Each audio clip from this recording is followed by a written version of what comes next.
Insan-insan mulia Pama. Bismillahirrahmanirrahim. Assalamualaikum warahmatullahi wabarakatuh.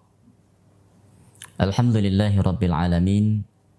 Wassalatu wassalamu ala nabiyyina Muhammadin wa ala alihi wa ashabihi wa man tabi'ahum bi ihsanin ila yaumiddin. Allahumma anfa'na bima 'allamtana wa 'allimna ma yanfa'una wa zidna 'ilma. Allahumma la sahla illa ma ja'altahu sahlan wa anta taj'alul hazna idza syi'ta sahlan. Amma ba'du. Ikhwah fillah, para pemirsa sekalian yang dimuliakan Allah Subhanahu wa taala. Kembali kita berjumpa dalam pembahasan ilmu tajwid. Dalam pelajaran yang sebelumnya, kita sudah membahas tentang nama-nama huruf hijaiyah. Kita membahas bagaimana huruf hijaiyah tersebut dalam keadaan berharokat. Bagaimana huruf hijaiyah dalam keadaan sukun. Bagaimana dalam keadaan tasydid. Kini kita masuk pada pembahasan berikutnya, yaitu pembahasan muqaddimah ilmu tajwid. Pemirsa yang dimuliakan Allah Subhanahu wa taala, mungkin kita sudah sering mendengar istilah tajwid. Apakah itu tajwid? Ya. Tajwid adalah berasal dari kata jawwada yujawwidu tajwidan. At-tajwidu lughatan, tajwid secara bahasa artinya adalah at-tahsin, yaitu memperbaiki. Maka ketika kita mendengar seorang hendak belajar tajwid, maka yang dimaksudkan adalah dia belajar tahsin. Dan objek daripada tahsin itu adalah kalimat-kalimat Al-Quran. Ini pengertian tajwid secara bahasa. Kemudian pengertian tajwid secara istilah ilmu tajwid atau ilmu baca Al-Quran. Secara istilah, tajwid adalah ilmun yu'rafu bihi, yaitu suatu ilmu yang dengannya akan diketahui kaifiyatu nutqi hurufil hijaiyah. Yaitu ilmu yang dengan ilmu tersebut akan diketahui bagaimana cara-cara mengucapkan huruf-huruf hijaiyah dengan benar. Jadi ini adalah korelasi dari pelajaran-pelajaran kita yang sebelumnya. Jika sebelumnya kita membahas tentang nama-nama huruf hijaiyah, maka saat ini kita akan mempelajari bagaimana cara mengucapkan huruf hijaiyah dengan benar. Para jamaah yang dimuliakan Allah Subhanahu wa taala, maka dengan ilmu tajwid ini kita akan membaca Al-Qur'an. Huruf demi huruf, kata demi kata, sampai ayat demi ayat.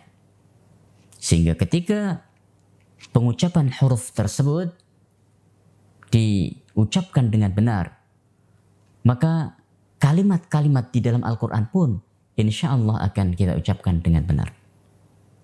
Jadi kesimpulannya bahwa ilmu tajwid secara istilah ilmu tajwid maknanya adalah satu ilmu yang digunakan untuk mempelajari pengucapan huruf-huruf hijaiyah. Lalu apa huruf itu sendiri? Kita harus mengetahui huruf ya secara bahasa maknanya adalah tepi. Ya. Huruf secara bahasa adalah tepi. Di mana ketika kita mengucapkan huruf maknanya adalah tepi. Sebagaimana ketika Allah Subhanahu wa taala berfirman, "Wa minan nasi may ya'budullaha 'ala harfin." Dan sebagian manusia ada yang beribadah kepada Allah, menyembah kepada Allah 'ala harfin, atas dasar al-harf. Hanya berada di tepi saja. Kalau ia merasakan nikmatnya ibadah, oh banyak kenikmatan saya dapatkan, maka dia pun menengah. Ketika dia merasakan tidak ada keuntungan, dia pun terus ke tepi. Jadi al-harf secara bahasa adalah tepi. Ya. Adapun secara istilah ilmu tajwid, huruf adalah ya bagian yang diucapkan pada saat mengucapkan kalimat-kalimat Al-Quran. Para jemaah yang dimuliakan Allah Subhanahu wa taala, para pemirsa sekalian, kita akan melihat beberapa contoh huruf ya. Seperti yang pernah kita pelajari, alif, ba, ta, tha, jim dan seterusnya. Itu adalah huruf-huruf di dalam Al-Quran. Kemudian dalam pembahasan ini ada beberapa hal yang perlu kita ketahui. Yang pertama, benarnya bacaan Al-Quran. Yang kedua, kesalahan yang sering terjadi. Maka dua hal ini sangat erat sekali dengan ilmu tajwid yang akan kita pelajari. Benarnya bacaan Al-Quran berlandaskan contoh yang disampaikan Nabi Sallallahu Alaihi Wasallam, bahwasanya khairukum man ta'allama al-Qur'ana wa 'allamah. Atau sebaik-baik dari kalian adalah yang mempelajari Al-Quran kemudian ia mengajarkannya. Kenapa?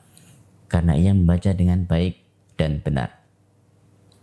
Sehingga para ulama kemudian meletakkan dasar-dasar ilmu tajwid. Bagaimana supaya bisa membaca Al-Quran dengan benar. Bagaimana cara membaca Al-Quran dengan benar. Ya. Bagaimana riwayat-riwayat Al-Quran itu terus bergulir ya, sampai akhir zaman. Dari masa Nabi Sallallahu Alaihi Wasallam kemudian diturunkan kepada sahabat-sahabat, kepada tabi'in, kepada tabi'ut tabi'in dan seterusnya sampai hari ini. Itulah standar bacaan yang benar. Sehingga Imam Ibnul Jazari rahimahullahu ta'ala mengatakan bahwa ada 3 syarat yang harus dipenuhi bacaan itu benar. Yang pertama, bacaan dikatakan benar ketika isnadnya bersambung. Ketika isnad itu bersambung sampai kepada Rasulullah Sallallahu Alaihi Wasallam, tidak ada yang terputus, maka benar bacaan tersebut. Ini syarat yang pertama. Syarat yang kedua, tidak boleh menyelisihi kaidah-kaidah bahasa Arab. Sehingga apa yang tertuang di dalam Al-Quran ini semuanya sesuai dengan kaidah-kaidah bahasa Arab. Syarat yang ketiga, ketika seorang membaca Al-Quran dikatakan benar adalah ketika dia tidak membaca Al-Quran ini kecuali dengan Rasam Uthmani. Ingat, 3 syarat yang harus dipenuhi adalah isnadnya bersambung sesuai dengan kaidah bahasa Arab. Yang ketiga, membaca sesuai dengan kaidah Rasam Uthmani. Ini adalah syarat bacaan Al-Quran itu diterima. Kemudian pembahasan di dalam kesalahan bacaan. Para ulama menyebutkan ada 2 jenis kesalahan yang terjadi ketika membaca Al-Quran. Tentunya ketika bacaan tersebut tidak diawali dengan talaqi, yaitu belajar langsung kepada seorang guru.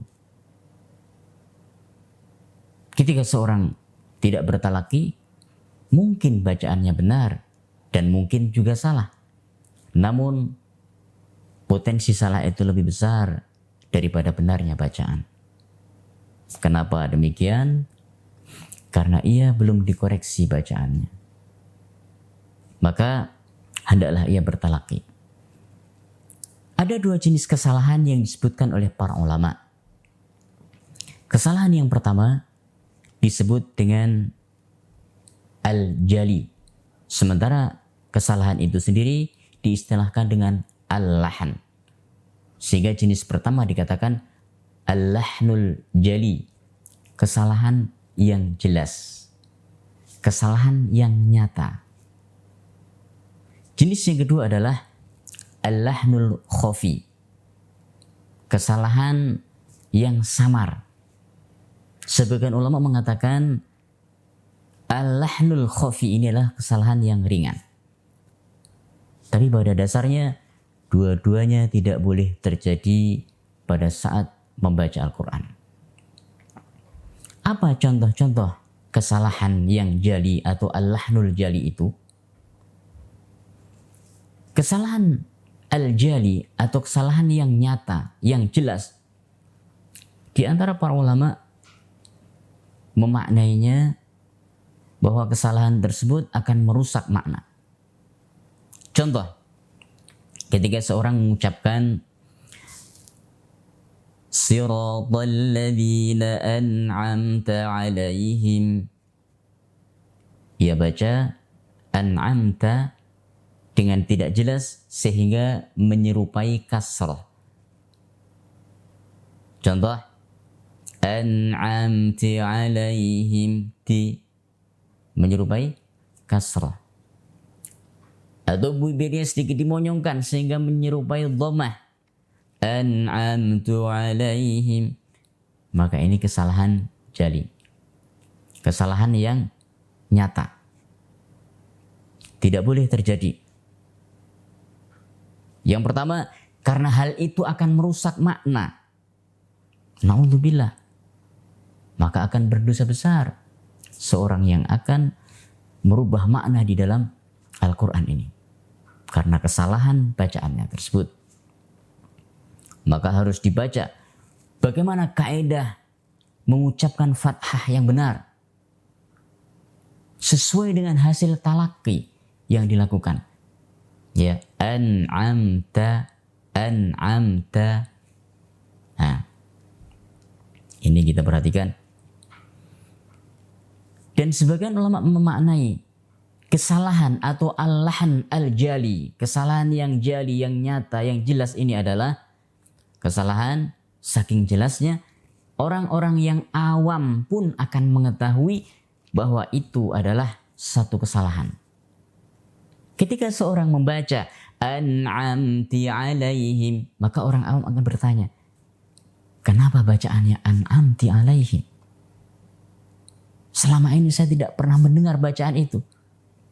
Maka dia mengetahui bahwa bacaan tersebut adalah bacaan yang keliru, yang salah, yang tidak benar. Para jamaah yang dimuliakan Allah SWT, ini adalah jenis kesalahan pertama. Jenis kesalahan yang kedua adalah al-lahan al-khafi. Kesalahan yang ringan. Sebagian ulama menerjemahkan kesalahan yang samar. Bagaimana bentuk samarnya kesalahan ini? Dikatakan samar karena dia terselubung, tersembunyi. Bahkan tidak diketahui kesalahan tersebut kecuali orang-orang yang telah belajar mendalam. Ya.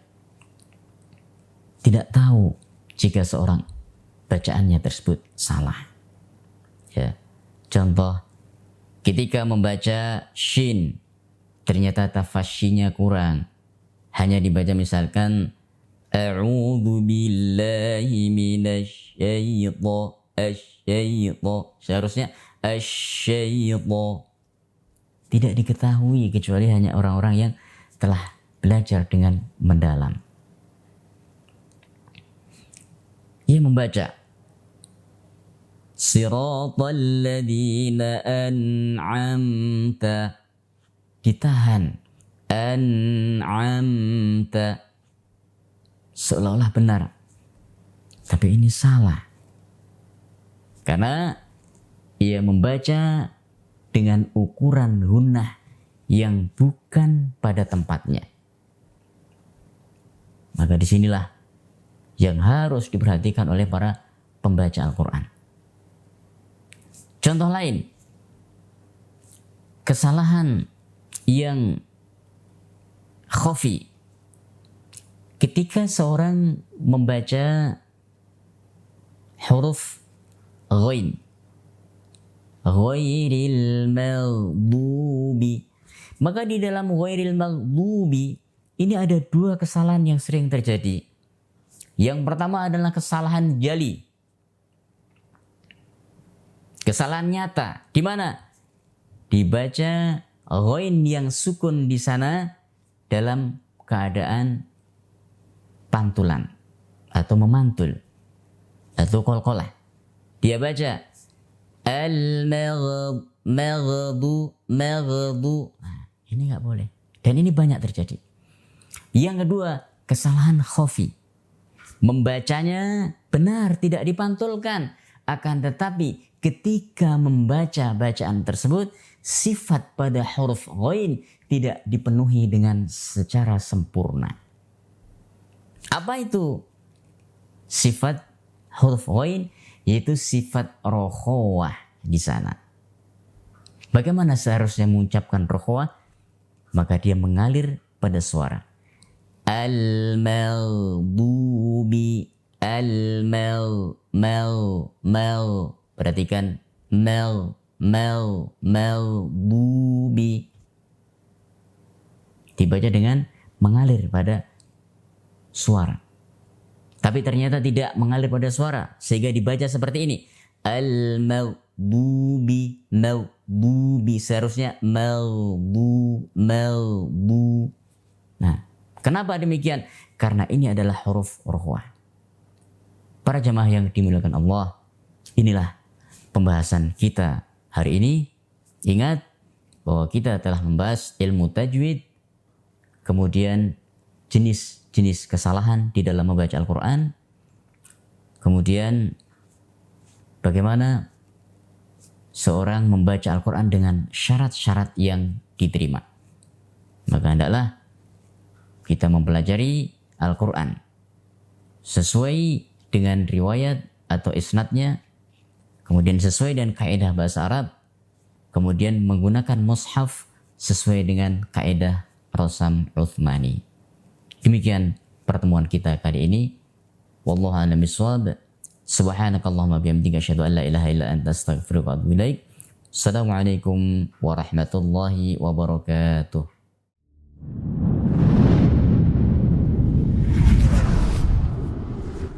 YIMP, Yayasan Insan Mulia Pama.